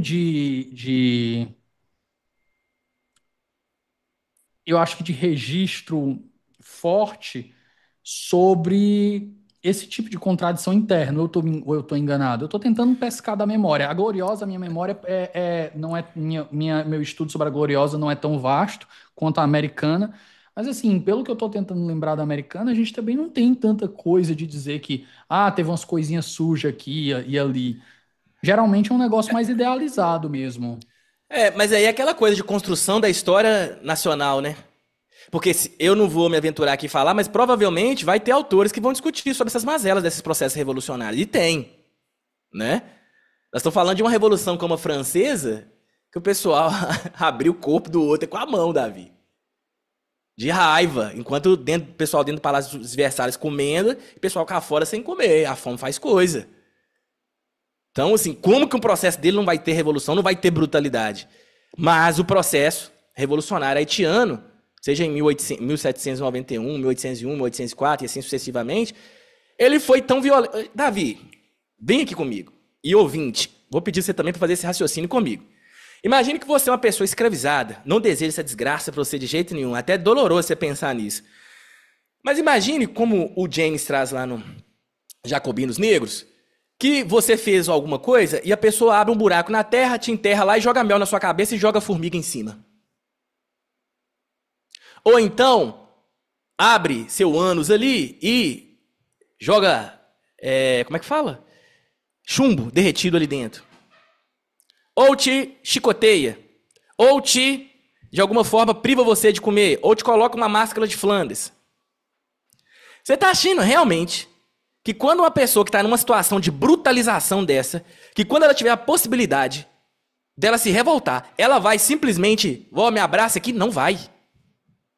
A força que vai ter que ser impulsionada contra esse tipo de violência, ela tem que ser igual, proporcional ou maior, porque senão ela não consegue romper com essa violência. É uma lógica. É uma lógica material. Mas as revoluções colocadas por pessoas escravizadas sempre foram tidas como brutalizantes, como extremamente violentas. Quando o Auger, que era um negro, um mulato, que se encontrava lá, esse termo é o termo que o James usa no livro, tá, gente? É um termo que utilizava lá, porque tem gente que não gosta desse termo mulato. Usa lá no Jacobinos Negros. Quando ele vai lá nos Estados Unidos, lá na França, pedir espaço dos... Mesma coisa que aconteceu nos Estados Unidos, Davi. Pedir, uma vez que eles têm representatividade, tem uma capacidade de dinheiro ali nos Estados Unidos, condição material no Haiti, eles foram reivindicar condições de participação na Assembleia Francesa, que era a Assembleia Constituinte lá. Os próprios revolucionários falavam assim, se vocês estão querendo, de alguma forma, dar voto para qualquer pessoa, me fala da próxima vez também que eu vou pedir a possibilidade dos meus cavalos terem possibilidade de votar na Assembleia. Era isso. Era isso. Isso está documentado. E aí a pessoa quer que uma revolução venha sendo, como o pessoal gosta de abraçar a árvore com flor. Não vai. O Davi até conhece essa série, que é o John Adams, da HBO. Ali mostra o processo de independência dos Estados Unidos. Dá uma noção de que ali não foi mil maravilhas, assim. Tem violência, muita violência. Né? Ali, um modelo idealizado, mas... Quando você tem essas revoluções por parte de pessoas... A gente sabe muito das guerrilhas, a gente sabe que teve morte, que teve batalha, que teve muita coisa que eles perderam. Mas a Revolução Americana ela é muito mais idealizada do que a francesa, em comparação. Você não sabe da Revolução Americana, da violência da Revolução Americana, metade do que a gente sabe da francesa, do que foi o terror, por exemplo. Você tá falando... entendi. Você está querendo dizer que tem uma blindagem um pouco maior sobre a Revolução Americana. Eu acredito que sim. Pelo menos do que eu conheço. Eu só faço um paralelo assim, né? Eu não sou conhecedor da Revolução Estadunidense ou Americana, seja lá como o nome for dar, mas só você pensar que eles dizimaram a população indígena do Oeste, né? Só daí você já tem uma noção que não é tão limpa e cheirosa assim a coisa. Mas eu acredito que seja assim mesmo, Davi, porque é aquilo que eu trouxe, por isso que eu começo o livro com essa disputa pela história, pela memória e a produção de silêncio. Porque, cara, não tem como as coisas acontecerem sem ter essas contradições das violências. Então, concluindo o raciocínio, a Revolução Haitiana era impensável justamente porque tinha uma série de contradições que foram colocadas para as pessoas que produziram aquela revolução ali. E lembrando que a maioria das pessoas negras que se encontravam no Haiti eram pessoas negras escravizadas vindo de África. Então aquilo foi uma revolução africana do continente. E você dizer que um grupo de africanos que foi todo construído com essa ideia de impossibilidade de produção de história, ações e articulação política e agência venceu todas essas potências é um evento inimaginável. Porque a história dominante do presente ali, as ideias dominantes daquele contexto, os dados que poderiam ser ditos, as recuperações que podiam ser ditas ou não ali no contexto, não tinha contexto para pensar uma revolução feita por pessoas negras. Por isso que ela é impensável, né? E aí, a partir do momento que ela se torna uma realidade, você vai ter que construir uma outra narrativa, de que ela é violenta, de que ela é brutal. A gente fala, uma vez que a gente não tem como negar, a gente vai falar como o Abade Deprat fez no Brasil, ele tem uma regra muito clara sobre isso, né? Ele vai falar o seguinte, já que não tem como fugir disso, a gente fala, mas se falar, vamos maldizer. Dizer, mas maldizer. Para dizer como que ela foi perigosa, porque é de preto, porque foi brutal, foi selvagens, todos esses adjetivos bestializadores das populações não brancas. David, pulando um pouquinho na história para frente e na geografia também. Vamos falar agora da Constituinte de 1891, que é quando a gente tem a primeira Constituição republicana, e como tu descreve o uso do silêncio de forma estratégica dentro dessa Constituinte. Então, essa é a parte que a gente vai passando para o núcleo do livro mesmo, da tese, que é o seguinte: eu venho construindo todo esse argumento do silêncio, depois de como o constitucionalismo e a modernidade ela tem suas contradições, e isso vai, de alguma forma, impactar no modo como nós interpretamos o constitucionalismo. Eu mostro ali, fazendo um diálogo com o Marx Queiroz, como que a Constituição de 24 veio negando essas possibilidades de emancipação cidadã, dentro da lógica do constitucionalismo moderno. E vou demonstrando que essa mesma lógica desse silêncio, dessas disputas pelo não dito, dessa disputa pelo que deve ser produzido, isso vai chegar em 1891. Por quê? A gente tem uma grande dificuldade de analisar a Constituição de 1891, porque toda vez que a gente vai falar sobre questão racial nela, as pessoas falam a Constituição de 81 não tratou de raça. Realmente não tratou. Se você pegar os anais dela lá sobre análise diretamente sobre raça, você não vai ver. Você vai ver uma ou outra palavra sobre a escravidão, um ou outro parlamentar agradecendo sobre o fim da escravidão, e realmente você vai ver ali que não teve um debate assim tão intenso sobre a questão racial. Mas aí entra a questão do silêncio. Porque quando a escravidão ela estava para acabar, e era fato que um horizonte próximo ela ia acabar, porque todos os países ali, justamente Brasil e Estados Unidos foram os últimos a acabar ali, né, com a escravidão. Acho que Cuba, se não me engano, não lembro agora aqui. Muito em função dessa resistência desses países, você teve que reapropriar da narrativa da racialidade. E qual foi essa narrativa da racialidade? Essa narrativa, agora, ela vai construir uma ideia de biologização da raça. Aquela categoria que até então era utilizada para plantas e categorizar animais, ela vai começar a ganhar ares para as humanidades. E aí, Francis Galton, Conde Gobineau, Nina Rodrigues, e essa galera toda aí, vai criar essa ideia, muito amparada nas ideias racialistas do século XIX, 1870, começa a ganhar muita força na Europa, das teorias racialistas, que vão chegar aqui. Inclusive, deixando uma curiosidade, que o Conde Gobineau era muito amigo do Pedro II. Olha a amizade do cara, né? Mas, agora, você vai construir a categorização desses indivíduos, Davi. Como o quê? Para manter na subalternidade, para manter como pessoas precarizadas, como racialmente inferiores. Racialmente, biologicamente, cientificamente inferiores. E aí você vai criar toda essa narrativa para tentativa de manutenção da escravidão, né? O Thomas Parron vai falar ali, um pouco anterior, da política da escravidão. Uma série de justificativas do Estado brasileiro para manter, e quando eu estou falando de Estado brasileiro aqui, eu estou me referindo a tudo. As instituições de Estado, inclusive o Poder Judiciário, o Conselho de Estado, tudo, por meio da elite senhorial para manter essas pessoas em cativeiro. Só que vai chegar um momento que a situação vai ficar insustentável. Por quê? A Maria Helena Machado, aquela autora do... Estou até com o livro dela ali na biblioteca, mas não estou conseguindo ver aqui agora. O Thomas Parron, o Votos, Flores e Balas, estou confundindo o título aqui agora. Ângela Alonso, entre tantos outros autores, vão dizer que a situação do Brasil nesse período era impossível de se manter. Pipocava revoltas de pessoas escravizadas em todos os locais do Brasil. Então a institucionalidade brasileira, junto com a institucionalidade ali por meio dos abolicionistas, elas vão ganhando terreno dentro da institucionalidade e nas ruas, em todos os lugares. A grande questão, tem uma questão bem importante, com senso comum aí, inclusive defendida por autores como Rui Barbosa, que a abolição da escravidão se deu principalmente pela raça emancipadora, que era eles, né? E não é bem assim, porque a situação estava bem insustentável naquele período.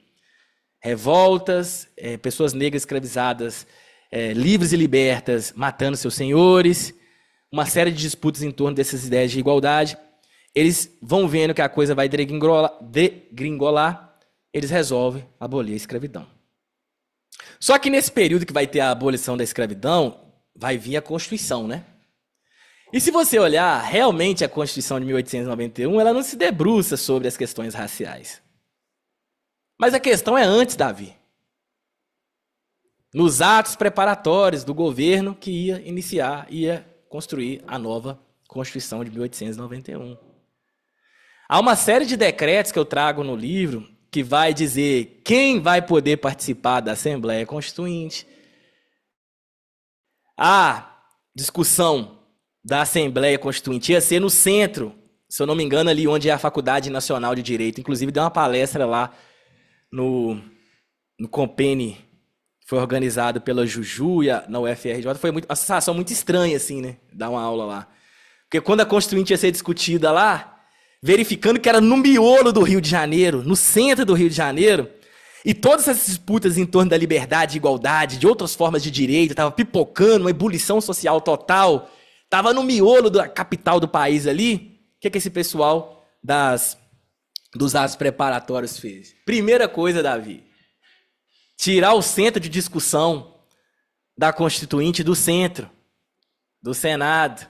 Mandar para onde? Lá para o Museu Nacional, que ficava longe. Na época era uma zona rural, porque aí o povo não teria condição de chegar lá. Aí você tem outros outros decretos dizendo quem poderiam ser os constituintes, quem poderia votar a Constituição. Antes disso, você teve um conjunto de leis imigratórias dizendo quem poderiam ser bem recebidas ou não no país. Você tinha até os asiáticos enquadrados aí como raças inferiores. Então, todo o processo que essa Constituição foi feita com o Rui Barbosa, diga-se de passagem, e aí tem alguns totens no direito que a gente não pode tocar, né? Um deles é o Rui Barbosa. Eu sei que eu vou falar isso aqui, aí vai começar aquele monte de hermenêutica senhorial. Não, mas não veja assim, veja bem, o Rui, não sei o que tem, mas nas campanhas civilísticas lá foi diferente. Cara, assuma, a questão é ser humano. Onde o ser humano está, vai haver contradições. O Rui Barbosa é um grande teórico, é um grande pensador brasileiro, sobretudo, patrono do direito brasileiro, mas ele era uma pessoa. Era um homem de seu tempo nesse aspecto, né? Ele era um homem de seu tempo, né? E aí, Davi, eu até fazer uma consideração sobre isso que você está falando assim, porque toda vez que fala sobre essa questão de um homem de seu tempo, as pessoas falam assim, nossa, você está querendo crucificar as pessoas que tinham escravos, que não sei o que tem, porque eram as pessoas de seu tempo. Agora eu falo a pergunta inversa, agora pergunta para a pessoa que estava tomando chicotada nas costas, se ela gostava de tomar chicotada nas costas, se ela também era pessoa de seu tempo. Então, até a própria ideia de pessoa de seu tempo, ela comporta uma série de contradições, né? E aí, essa Constituição... Eu acho que a pessoa do seu tempo, eu usei aqui no sentido de que ele não era extraordinário nesse aspecto. Ele ia refletir as contradições de sua época. Só que a grande questão... Você colocou os pontos extraordinários. Um grande jurista, é um pensador, é o pai do direito brasileiro, é um dos fundadores, tal. Mas na questão racial, ele era um homem do seu tempo. Ele não estava à frente, era uma pessoa como uma pessoa ordinária. Isso mesmo. Só que a grande questão, Davi, por isso que a categoria do silêncio é muito importante, a produção da memória é importante, porque as pessoas tentam higienizar as pessoas. Né? Elas tentam higienizar. E aí, é claro que quando você faz todos esses atos preparatórios anteriores à Constituinte, ela vai chegar lá limpinha e cheirosa. Não vai ter questão racial, porque já está tudo preparado antes. E aí, os manuais de direito constitucional fazem, reproduzem, reforçam essa memória, reforçam essa institucionalidade, reforçam essa história oficial do direito constitucional, oficial, se é que eu posso dizer isso, ignorando essas contradições da Constituição de 1891. Ela realmente não falou no que está na frente, mas os seus debates anteriores, está tudo ali, ó, muito bem preparado. E uma curiosidade, porque veja bem, quando a nossa institucionalidade começa ali com a doação da casa, é claro que a institucionalidade que eu estou falando tem no prédio próprio ali, né, a residência oficial da família real. Lembra lá quem que deu a casa para eles, Davi? O Elias Lopes, né? O traficante de pessoas escravizadas que deu a casa para a família real, que é o Museu Nacional. E é justamente essa casa que agora vai votar a Constituição de 1891, que é o Museu Nacional, que vai ser utilizada mais uma vez para afastar o povo da discussão da Constituinte de 1891.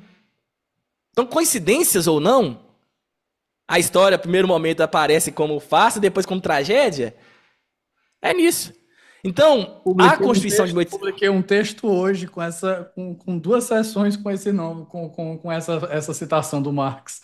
Quando eu mandei para eu sabia que tu era comunista. Não, mas assim, né? A gente aproveita o que pode ser aproveitado e o que não deve, independente se... Com certeza. A mesma coisa, um dia desse, eu estava conversando com o Thiago Hansen, né?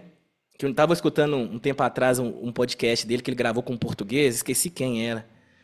Ele mandou uma mensagem Boa pra ele, Ventura? porque... Não foi não. É um professor da História do Direito de Lisboa. Eu não lembro quem era, mas tá lá naqueles episódios que ele fez da época que ele estava em Portugal. E aí, eu já tinha escutado isso antes, mas aí eles... porque a leitura que a gente tem, inclusive da Idade Média, Davi, é uma leitura que o liberalismo fez da Idade Média. Não é a leitura propriamente, não é o fato da Idade Média. A Idade Média, essa Idade do Terror, não é uma leitura que representa a própria Idade Média.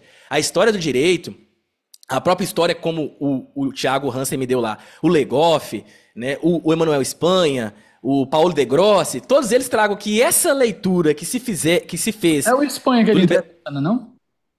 Não é o Espanha, não. É um outro autor. Ele fala isso. Esqueci quem. O que é? A história do liberalismo, alguma coisa assim. Tá lá esse episódio. E aí eu fui pedir a referência para ele mandou essas referências para mim. Então, claro, a Constituição de 1891 ela não vai ter todas essas questões mesmo, diretamente na frente, mas os preparatórios para ela, tá tudo colocado. E aí tem algumas questões importantes, né? Porque realmente a Constituição de 1891, o que ela faz? Ela amplia a cidadania que até então era restrita. Todo mundo agora é cidadão brasileiro. Né? Inclusive as pessoas negras, escravizadas, que acabaram de sair do cativeiro há 3 anos antes. 1888, abolição. 1891, Constituição 1891. 3 anos antes. Não é isso? Aí vai lá, quem pode exercer cidadania civil? Qualquer pessoa.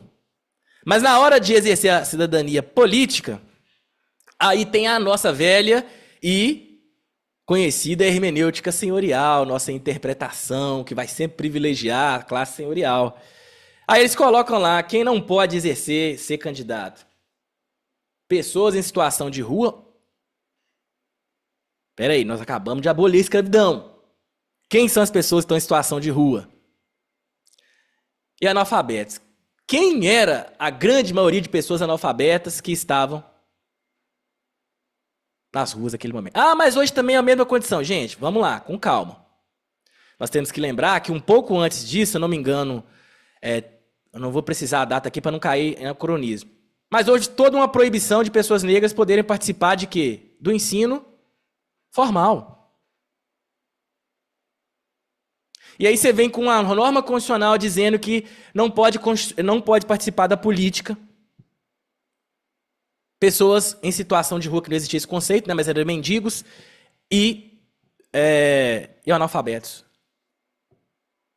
Aí eu te pergunto, quem era predominantemente essa... Ah, mas algumas pessoas brancas também eram... Gente, eu não estou preocupando com a pessoa branca naquele momento ali. Até porque ela era a minoria que tinha acesso à política. Então você acaba permitindo que aquele silêncio, que aquela restrição, agora mais uma vez ele continua de uma força tão grande, ignorando que as possibilidades dessas pessoas negras poderem participar da política. Porque quem eram as pessoas negras que tinham condições materiais de estarem na política? André Rebouças, José do Patrocínio, que tinha leitura, entre outros autores, Luiz Gama, que já tinha morrido.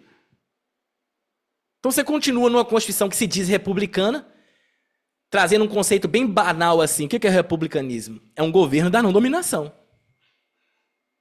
E aí você traz uma Constituição com uma suposta ideia da não dominação, mantendo a dominação presente lá de 1824 e da formação do Estado brasileiro. E é engraçado que esse processo de abolição, a ideia da Constituição, quando vai debater ali sobre Rui Barbosa, né? Ele fala na boa, assim, com muita clareza ali, documentado isso no livro da Vlamira Albuquerque. Ele xinga as pessoas ali daquela ironia peculiar que ele tem, um grande escritor também, né? Falando lá sobre como as pessoas negras que estavam na guarda negra, que era um conjunto de pessoas escravizadas, queria defender a rainha. Tinha um monte de motivo por trás disso. Como que elas defendiam isso se eles eram, a família foi o algoz deles, foram os algoz deles durante muito tempo, né? Ele vai falar que um bando de pessoas que tem fome, é isso aí que, quando você dá um pouco de comida pra eles, é isso que acontece.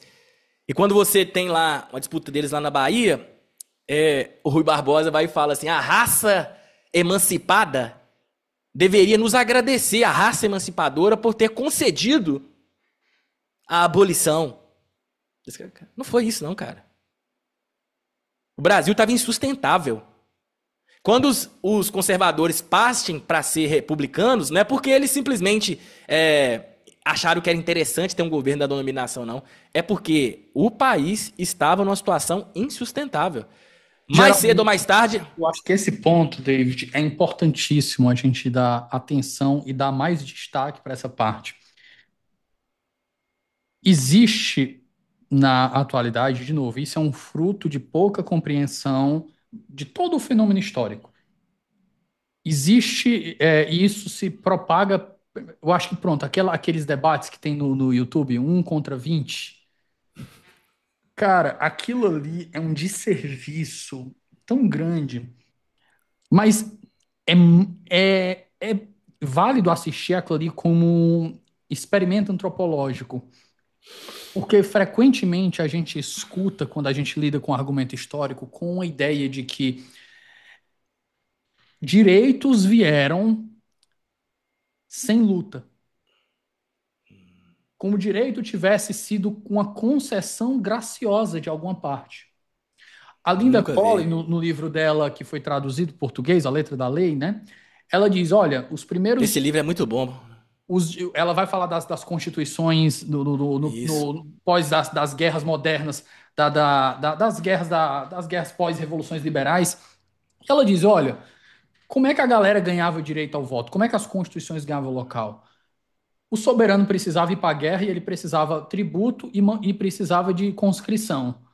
Só que se ele metesse tributo no rabo da galera e obrigasse todo mundo a ir para a guerra, a galera se revoltava. Então o que os caras faziam? Eles davam o direito do voto para a galera em troca.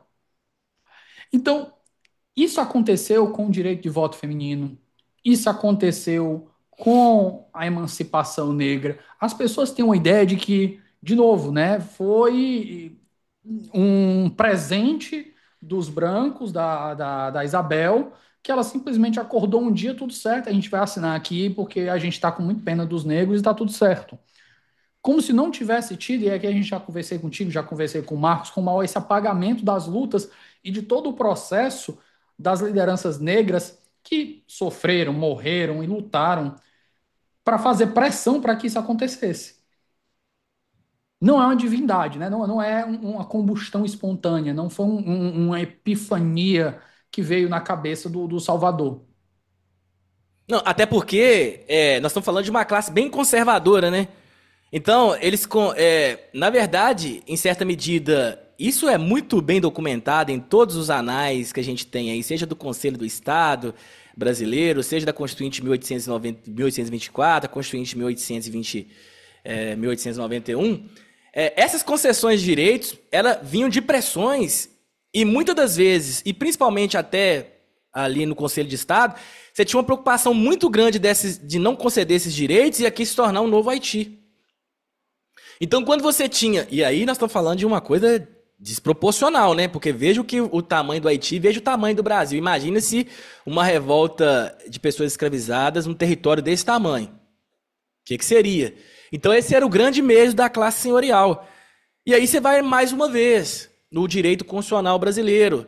Você vai higienizar a Constituição de 1891. Ela não se preocupou com raça. Se preocupou sim, porque nos atos preparatórios para a Constituinte, inclusive com participação do próprio Rui Barbosa, que se silenciou sobre isso, aconteceu. E é essa mesma Constituição, sobre essa mesma Constituição depois, que o governo brasileiro vai... porque depois nós vamos ter a Constituição de 1834.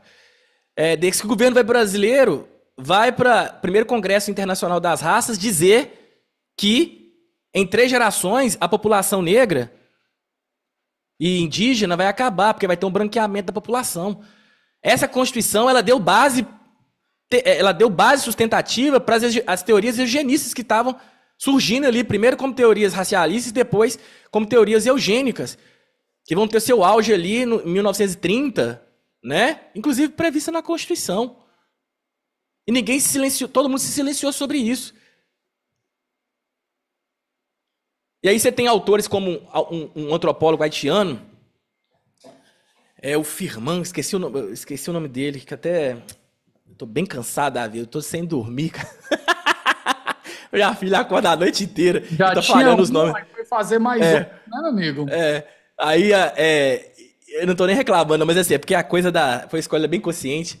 Eu tô esquecendo o nome dos autores. É o Firman. Ele vai falar contra todos esses autores da antropologia que defendia a possibilidade das diferenças das raças como uma categoria superior à outra.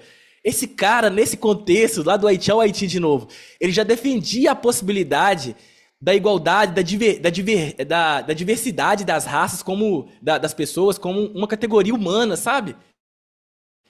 Então, é a pessoa de seu tempo, sabe? É a pessoa de seu tempo, demonstrando que essa ideia de superioridade, já tinha pessoa que questionava isso. O Haiti, mais uma vez, trazendo isso, porque isso estava no preâmbulo da Constituição do Haiti, dizendo que ao Deus que nos criou de forma diversa, assim como a natureza. E algumas pessoas queriam ainda manter a hierarquia racial. Essa mesma lógica que começa em 1808, declarando os povos negros como os inimigos ali, com uma carta que foi enviada de Portugal, com a institucionalidade, dando doação da carta a casa Pelolia Lopes para a família real. 1824, com toda aquela lógica da Constituição de 24, mantendo a escravidão. Do mesmo jeitinho, em 1891. E aí os manuais de direito constitucional, eles se omitem sobre isso, né? E é por isso que a ideia de constitucionalismo negro. Nós estamos disputando esse espaço dentro de uma disputa histórico-temporal, de um silêncio que nos foi colocado, uma tentativa de silenciamento. E quando eu falo nos colocado, eu não me refiro ao David, pessoa negra, não. Eu estou me referindo a nós, enquanto país. Porque essa história é uma história nossa. E o Brasil,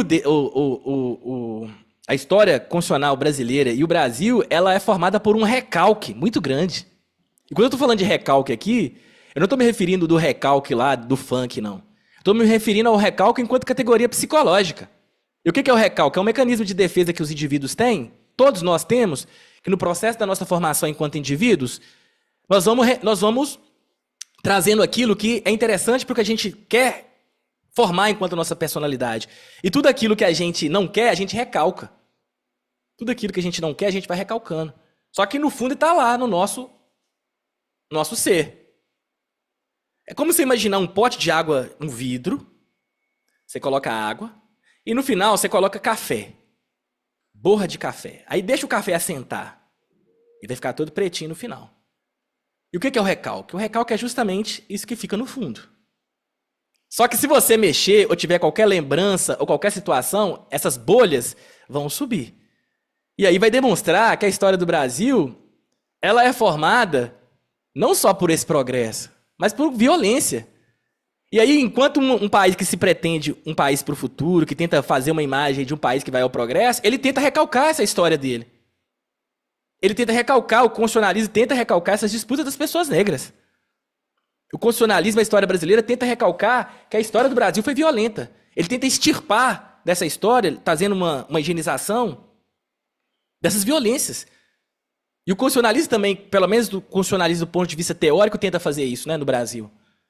E aí a gente vem disputando esses espaços. Mas olha, assumo o constitucionalismo, que é algo que é importante, até por uma questão de, se for o caso, superá-lo depois, que tudo dentro da história pode ser superado, mas a gente tem que assumir essas contradições. A gente tem que assumir essas contradições. Mas algumas pessoas preferem. O único livro, para falar a verdade com vocês, de direito constitucional que eu conheço, que tem menção sobre Revolução Haitiana e Disputa de Pessoa Negra é o livro da Vera e do Miguel Godoy.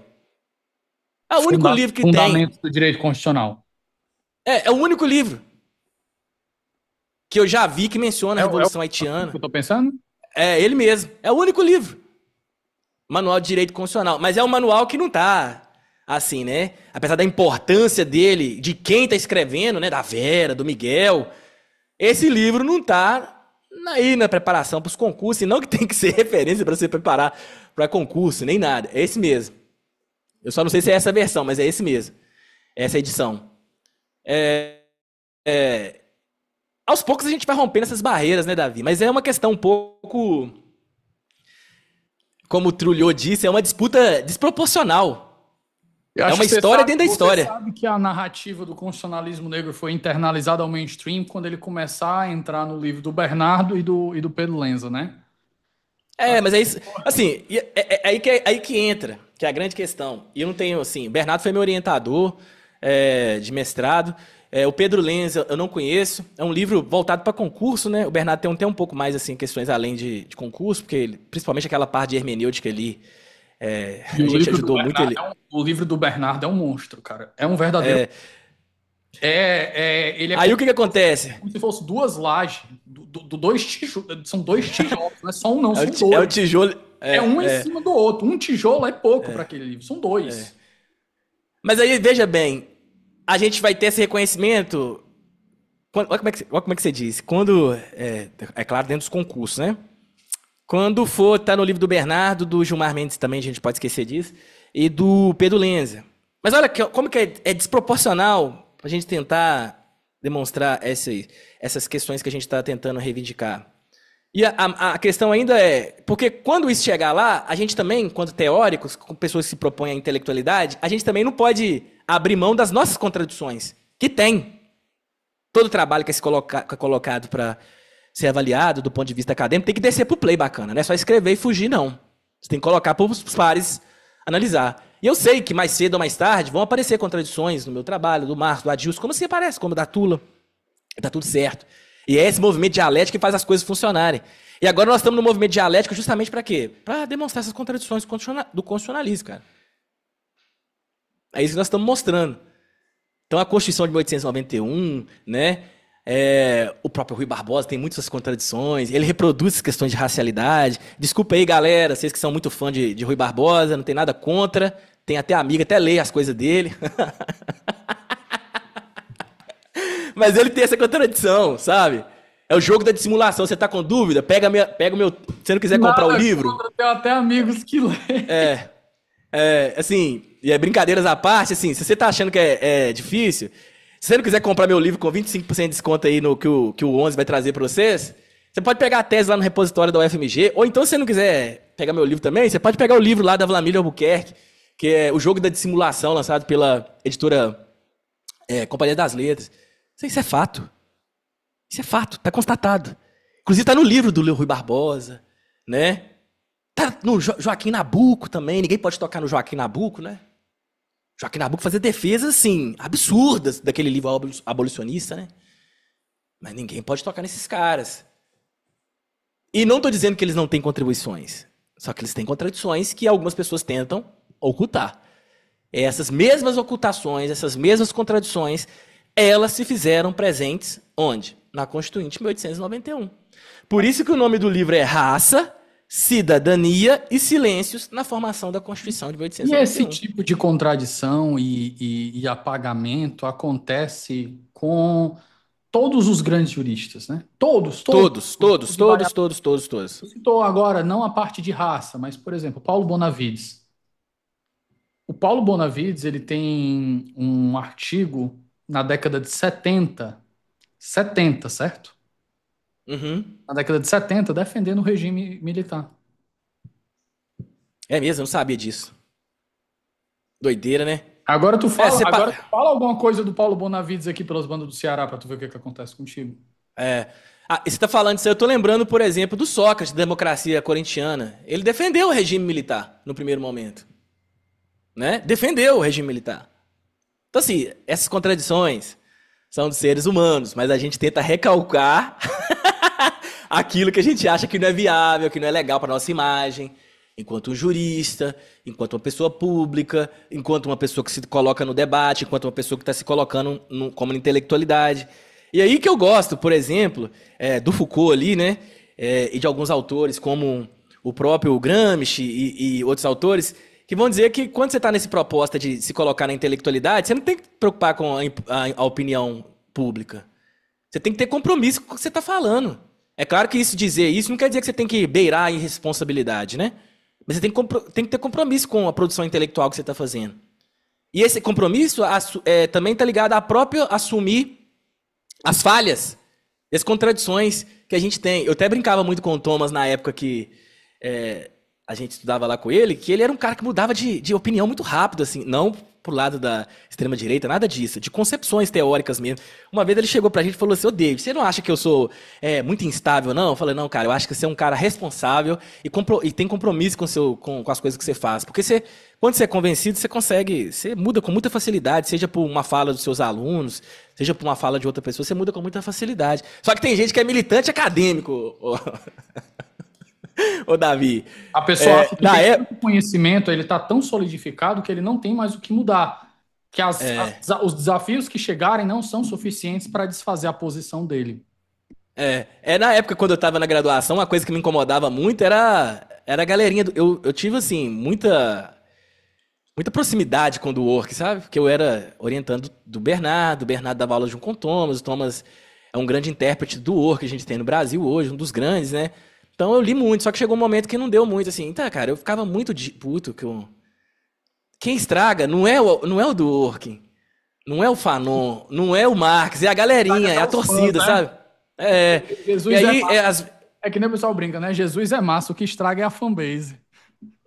E a mesma coisa eu digo no que diz respeito, trazendo para o nosso debate, que é o constitucionalismo. O constitucionalismo é uma linha teórica importante na evolução do que diz respeito à construção do Estado moderno. A gente não pode negar isso. Ele, como o Davi disse lá, ele traz uma autonomia para o direito que até então na história da humanidade a gente nunca teve. E até hoje ele está aqui, nós estamos discutindo isso hoje, mas a gente não pode abrir mão. Só para lembrar, né, construção teórica. O Davi que o David está falando, porque tem Davi Sobreira aqui apresentando o David Ribeiro e ele está se referindo ao Davi Gomes, lá da UFMG. Isso mesmo. Você vai ter uma construção dessa lógica do constitucionalismo, dando autonomia para o direito, que nem é uma coisa própria do Davi, não. Se você ler mesmo ali o Marx, nesse capítulo 24, não precisa nem você ler o Capital todo, mas você vai ver que o Marx já está em esses insights, nos Grundriges ali, Grundriges, eu confundo a fala. Você já vai ver que isso aí vai estar ali, sabe?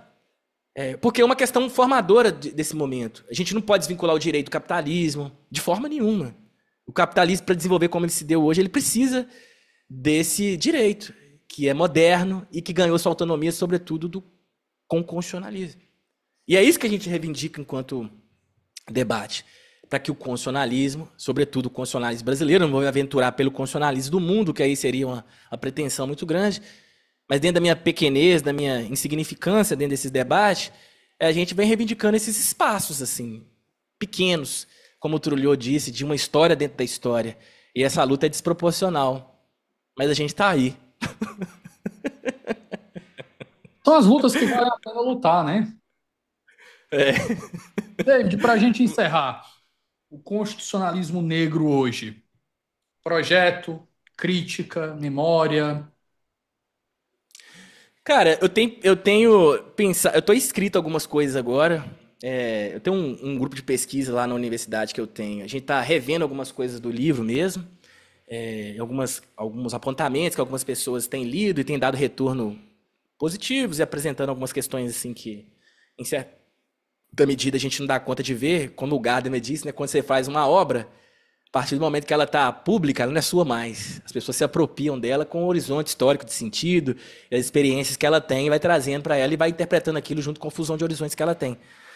E tô nesse processo agora aqui de escrever mais algumas coisas, pensando em dar continuidade ao trabalho. Tenho debruçado sobre outros processos ligados à ideia de Constituição e preocupado um pouco mais agora com as questões do Brasil, assim, né? Depois da tese, é uma coisa que a gente vai, você como pesquisador, e você também, ouvinte, como está escutando aqui, a gente vê que, a gente sempre escuta isso desde a monografia, não, esse não é o trabalho da sua vida. E realmente você vai tomando outros rumos, assim. Eu tenho preocupado bastante, sobretudo, da fundamentação do direito, na questão da dependência do Brasil, né? Como o direito do Brasil pode ser interpretado a partir da dependência, aí das teorias da dependência, essas coisas todas. Porque eu vejo que e isso aqui não é de forma alguma, não interpretando e reconhecendo o ganho que autores de outras nacionalidades têm e podem nos proporcionar. Mas também a gente tem que saber o chão que a gente pisa, porque essas teorias são importantes, mas há determinadas situações que só o chão que a gente pisa pode explicar um pouco. Então eu tenho me voltado um pouco para essas questões da teoria da dependência e tentando entender um direito um pouco mais no chão brasileiro mesmo, assim. Mas isso eu já tem uma bagagem teórica que eu vinha, como eu disse para vocês e para você, Davi. Eu venho da teoria da Constituição, eu venho da teoria do direito com o Thomas ali, né? Vivia com o carrapato atrás do Thomas nos corredores da UFMG. Depois eu fui para Maria Fernanda e para Marcelo Catone, Davi. Maria Fernanda foi minha orientadora, né? Mas aí sempre muito junto com o Davi, Maria Fernanda, o professor Menelik, toda essa tradição da teoria da Constituição na UFMG. E tem me preocupado mais um pouco com isso, assim. Acho que a tese me levou para esse caminho, sabe? Ela foi principalmente quando eu fui analisar, debater com o Davi, eu senti um pouco de, pelo menos do meu ponto de vista de leitura do direito constitucional, uma fragilidade nesse sentido, de conhecer um pouco mais sobre a teoria constitucional brasileira e debruçar sobre isso.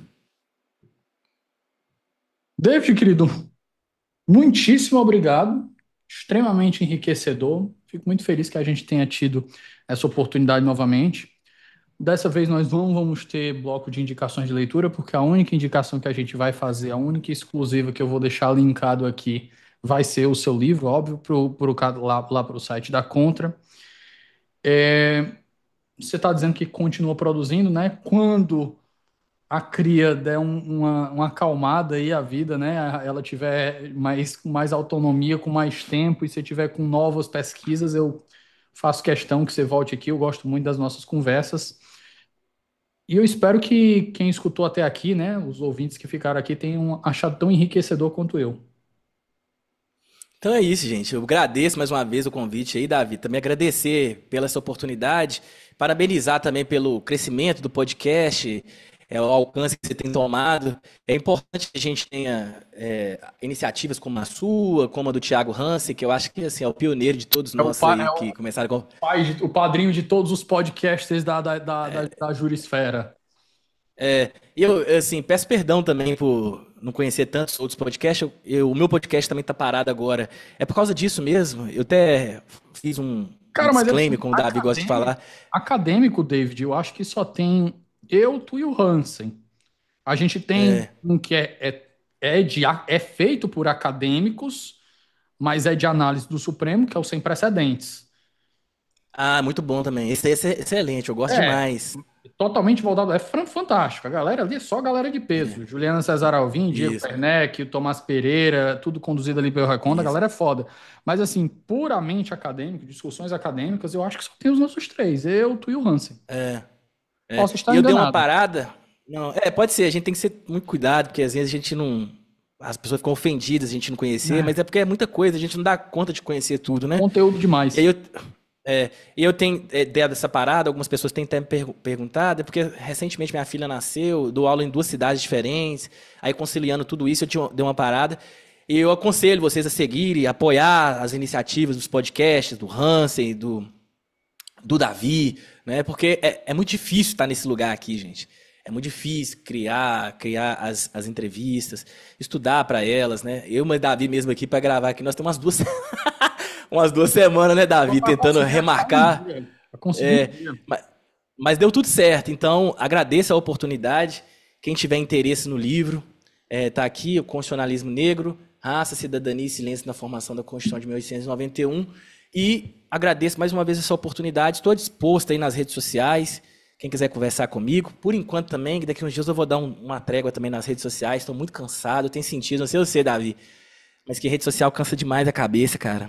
Eu tô um Cara, pouco meio cansado assim, sabe? se eu pudesse, eu já tinha deletado tudo, vai, sinceramente, mas como eu vivo do digital, né? Então eu fiz uma opção que não me permite, infelizmente, É, sem querer.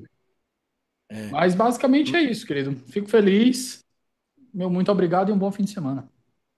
Para vocês também. Muito obrigado mais uma vez, Davi. Fiquem todos bem aí. Até uma próxima oportunidade. Um novo artigo tá vindo aí. Não posso dar muita dica, não, mas tá vindo por aí. Por causa do Eu peer mando aí pra review, você antes. do blind review, né?